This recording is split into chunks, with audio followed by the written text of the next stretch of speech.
I'm delighted to welcome all of you today to the AAFLFC podcast. We are honored to have as our guest today President Paul LeBlanc, President of Southern New Hampshire University.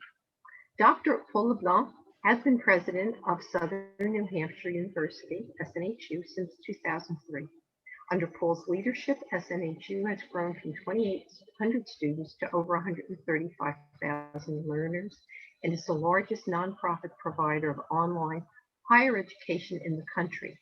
The university is number 12 on Fast Company magazine's World 50 Most Innovative Companies list and was the only university included. Forbes magazine has listed him as one of the 15 classroom revolutionaries and one of the most influential people in higher education. Washington Monthly named him one of America's 10 most innovative university presidents. In 2018, Paul won the prestigious TIAA Institute Hesburgh Award for Leadership Excellence in Higher Education, joining some of the most respected university and college presidents in American higher education.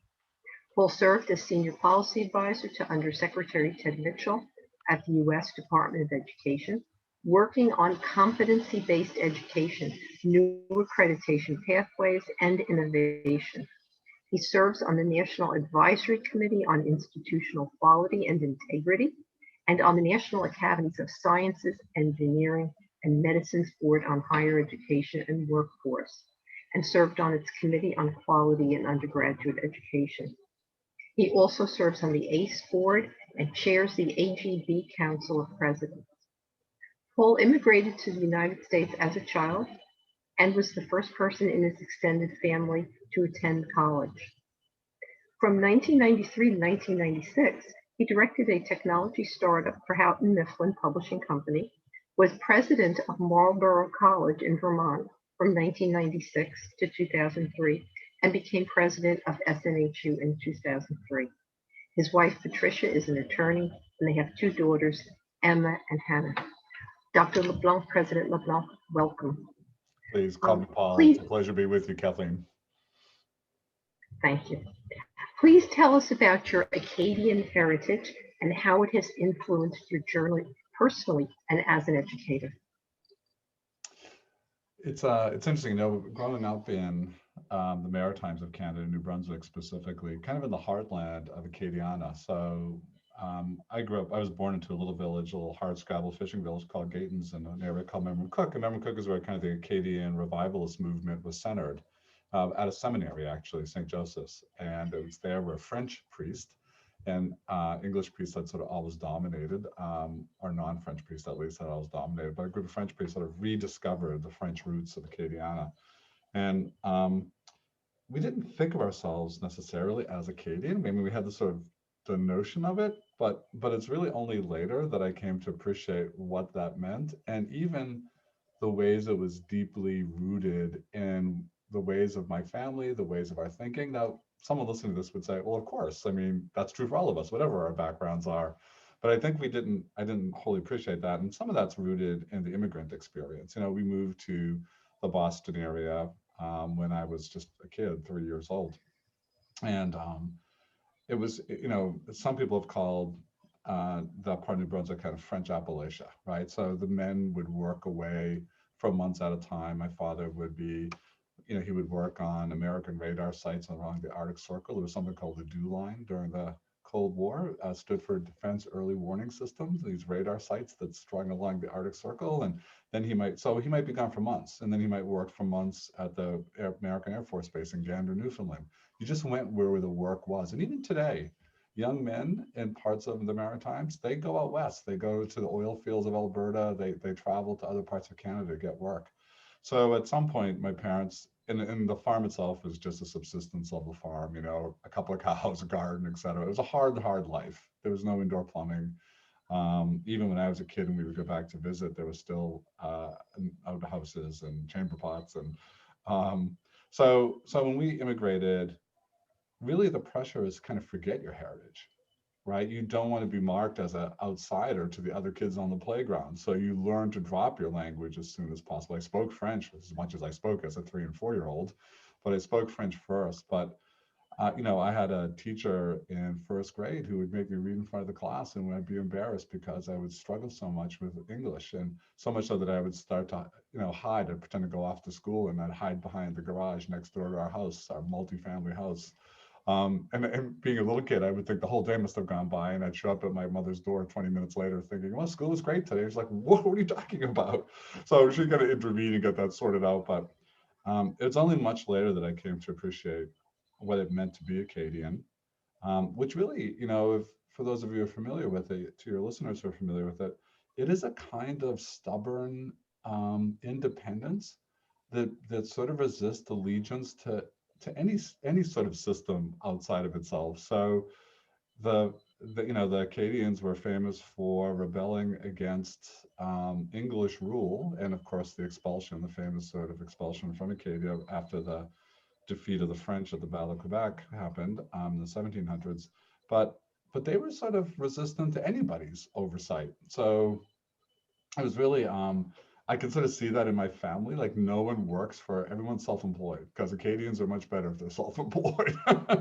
They're not great about bosses, and I see even in the way that I think about I lead the largest university in the country today, and I can see the ways in which I chafe against our regulatory frameworks. And I sometimes think, well, that's you wanting to be able to do what you want.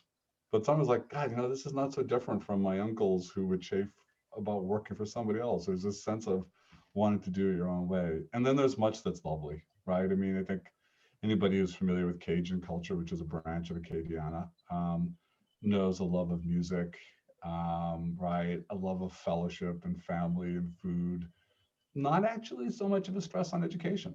Like that wasn't a thing in our extended family. It was really, I was sort of the exception. I'm the first kid in my family to go to college and the first kid in my extended family to go to college.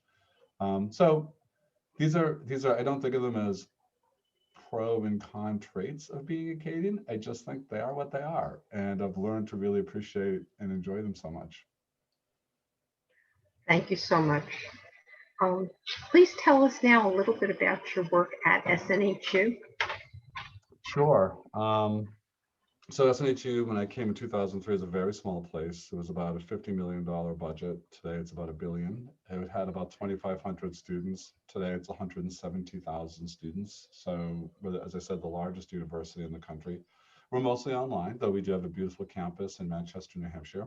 Manchester itself is a very interesting place for anyone interested in French culture because half of all of the employees in these massive mills. And Manchester, for a while in the late 1800s, was the largest mill complexes in the world, named after Manchester, England, and its textile mills. Half the employees came from Quebec, and mostly young single women. So all of them lived on the west side of the river. The Merrimack River runs straight through Manchester. And on the west side were all of the French. And on the east side were the Greeks and the Italians and the others who were recruited. They literally sent agents out into the world to recruit workers. But up until the 70s at St. Mary's, which was the first credit union in America, it came down from Quebec, that credit union movement. French was the first language of all the executives. If you wanted to work there, you had to be bilingual. And this was in the US. So an interesting place, an interesting city. It felt very comfortable and like home to me. But to go back to the university, so we had this bucolic little campus, and when I came in 2003, we had a small online operation. It was doing very good work, but I realized that for so many working adults, online just works better than having to go to campus. And we really focused on how do we build out that online division to serve more people. In 2009, 2010, when the recession hit, a lot of people went back to college. People don't always know this, but enrollments for adult learners is often countercyclical. So the worse the economy, the more people who go back to school, right? It makes sense. You may be out of Mhm. work, maybe it's time to retool, maybe you need a better opportunity. So we had this explosive growth. In 2012, we were there's a list that Babson University does of the 50 largest nonprofit online programs in the country. And we were number 50 in 2012. So the smallest of all of those 50.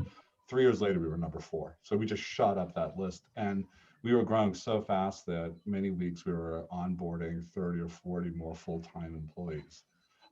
Actually, in the recession that we are currently in, we've seen a similar growth. Last spring, when the pandemic started, we were about 132,000 students. Now, not less than 9 months later, we're about 9 months later, we're about 170,000 students. So enormous growth with enormous hiring. So, a lot of stress on technology, innovation. I think when you ask people in the world of higher education to name the 3 or 4 or 5 most innovative schools in the country, we are typically on that list. The U.S. News and World Report ranks us the #1 most innovative university in the North. Um, and it's been an amazing experience. But I think what's been best about it is I just love our mission. We really focus on people who are being underserved. We're really interested in the 45% or so of Americans who say they would struggle to come up with $400 for an unexpected car repair. That's who we want to serve. When we immigrated to the US, I said I was the first in my family to go to college. College was something that was for everybody else's kids. My mother worked cleaning houses. My parents had eighth grade educations. And it was really a teacher in sixth grade who said to her one day during a parent teacher conference, Paul could go to college one day. And this struck her like a thunder, like a lightning bolt. Like that, like what? Like that's possible? And she held on to that dream for me. So that became my dream. I wasn't going to let it go. But I had access to affordable, high quality public education at the time. And I could work construction in the summer as I did and pay for my college tuition. No college kid can work in the summer and pay for their college tuition any longer. American higher ed as an engine of social mobility, as a way of unlocking opportunity, is more and more out of reach of too many people. So we're very dedicated to making it affordable, to making it work for working families, to first generation students like I was. We work with refugee populations outside of the US and Africa and the Middle East. We work with homeless kids in LA County. We work with frontline workers in warehouses. I mean, that's who we love to serve. And really, for me, that's the most rewarding thing about SNHU is the difference it's making in people's lives. And it feels to me like what higher ed was always supposed to do, and it kind of lost its way in some cases. Thank you so much. Um, I know you touched on it a moment earlier, but could you tell us a little bit more about your thoughts on the French language and Francophone culture in New Hampshire and in New England? Yeah, it's so interesting in New England. So the French presence in New England is particularly strong. I want to say, along with Louisiana, a couple of other pockets, maybe stronger here than any other part of the country. In part, it goes back to our early roots, yeah, in the Revolutionary War, in which, of course, many people would argue France beat the British for us. Or certainly, was minimally our key ally, as you know. So Boston has a particularly, we have an amazing Bastille Day celebration that the French consulate hosts on Newbury Street in Boston. And there's a very strong, the Museum of Fine Arts in Boston has the largest collection of French Impressionism in the country. And Boston was a lover of French art before it became popular, before French Impressionism, before it became popular. But that sort of Francophone culture vis-a-vis France and the kind of historic roots. But then there is this massive presence of French Canadian culture throughout New England.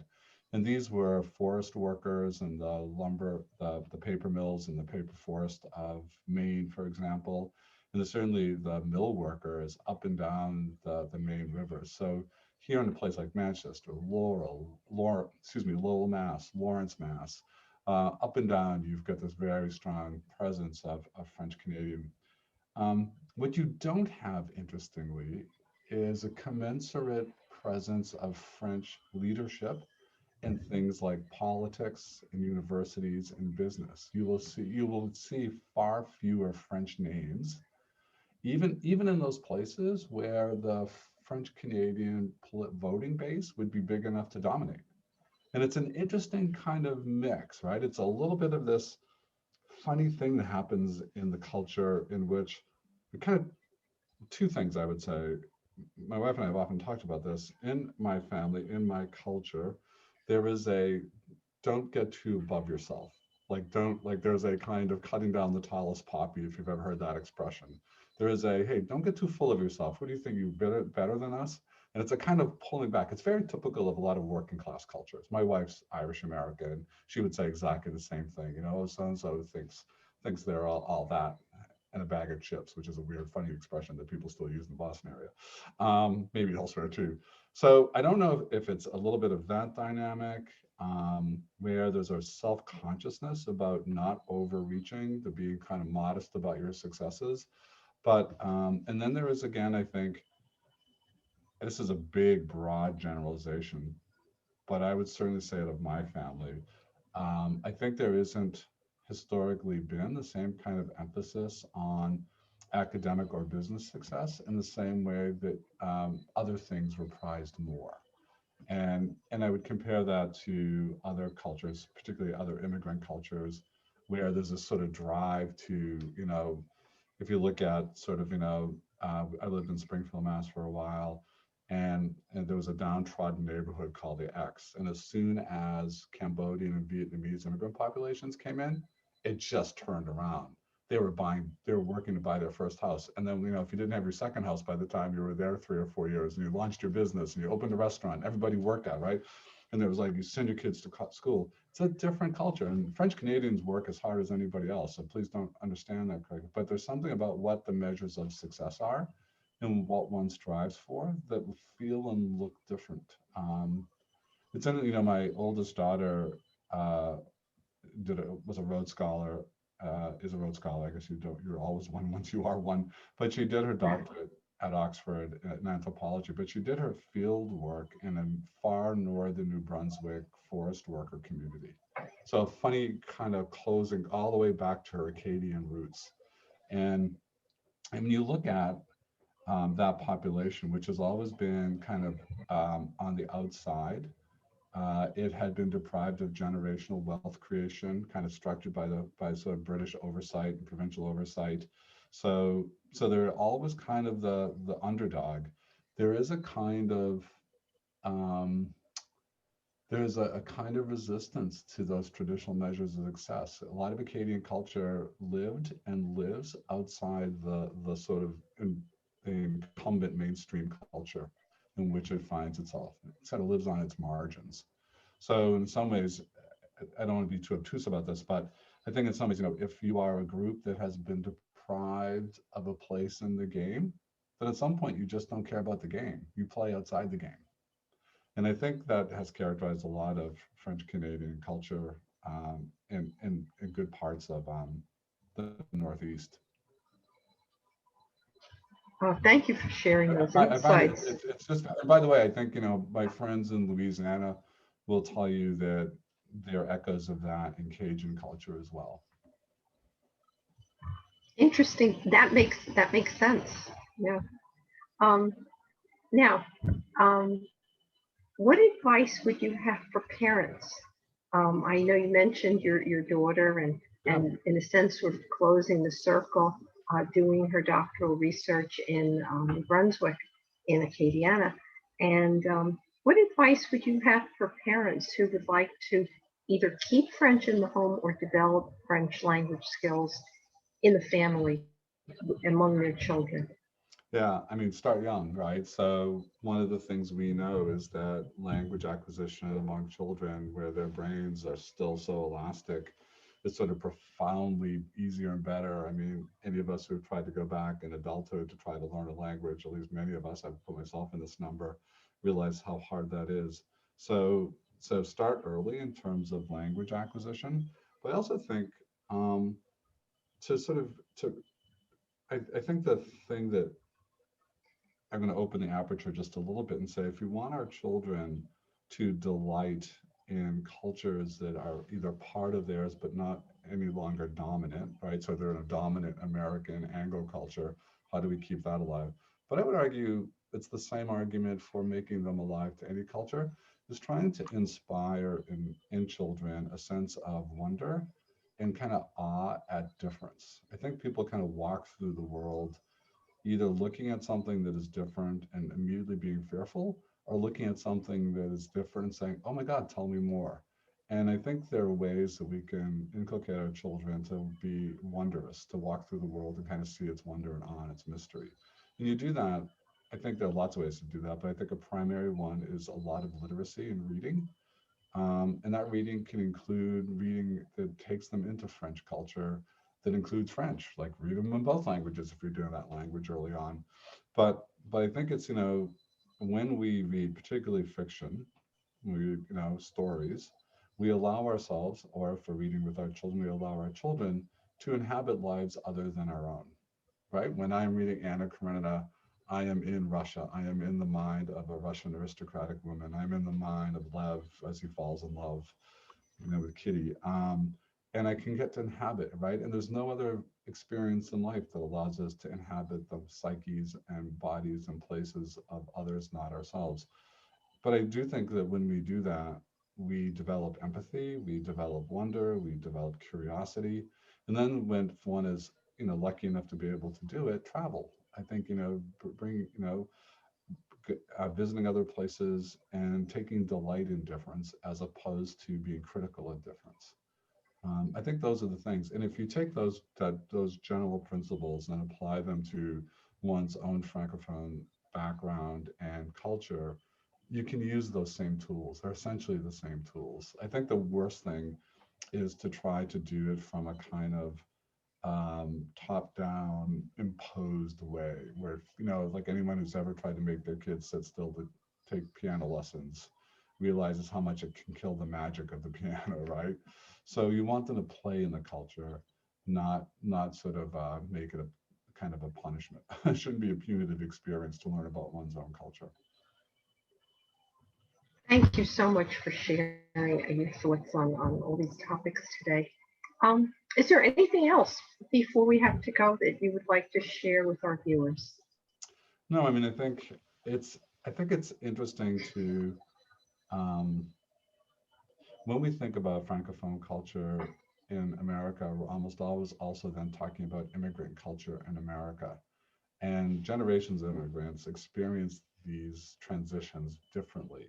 So, as I said at the beginning, when I came in, all of the pressure was to lose my culture, right? To sort of assimilate and acculturate as quickly as possible. And then it's only later that one starts to discover, oh, wait a minute. And it was almost a little embarrassing. Just it's embarrassing to say to you, like, how little I knew when I started to rediscover my cultural roots. Um, and if you want to understand yourself as a leader, so as I want to understand the way I lead my organization, if you want to understand yourself as a husband or wife, as a parent, as a coworker, or simply as a human being, you have to sort of start with an understanding of all the baggage you carry around with you, even if you don't know that baggage necessarily. In some ways, I didn't know my baggage, right? I didn't understand fully how my own thinking, because it's so deeply rooted in the culture in which I grew up, that we're all a little bit like the goldfish who doesn't know that they're in water till someone points it out. Like you just take it for granted. It's your natural element. But I think to the extent that we can rediscover those roots and rediscover the really powerful impact of our culture on the way we are in the world, for good and bad. In fact, it's probably not even the right framing, just for its complexity. Let's not call it good or bad, just for its complexity. It helps us understand ourselves and all the other roles we're called upon to play. So I think the work you do is so important for all of us who share Francophone roots to understand what that means, and all the ways it plays out. And of course, I'm always reminded that when we talk about Francophone culture, we are talking about many, many cultures. The experience I described to you is very different than the person who came from Paris and moved to Boston for grad school and never left, who's very different from the Haitian immigrant, right, who ended up somewhere else in the US, is very different. So I remember going down to Eunice, Louisiana for the Francophone Festival, and it was a music festival, but with bands all over this fairground, and you could wander from one to the next. And it was such a vivid reminder of how varied is Francophone culture. The way we'd say it's almost obvious, right? Like we often talk about Latinx culture, but wait a minute, Mexicans versus Puerto Ricans versus Colombians versus, right? I mean, these are very different cultures. And even if language is shared, idiom may not be, and a million other aspects of difference. So it's always a great reminder to be, in a wonderful reminder at all of the diversity and just joyful difference that lies within Francophone culture itself. Dr. LeBlanc, thank you. President LeBlanc, thank you so much. Thank you for being here with us today. It was my Please, pleasure. please accept our best wishes for your continued good work for all the learners. Thank you very much. It was a pleasure to join you all.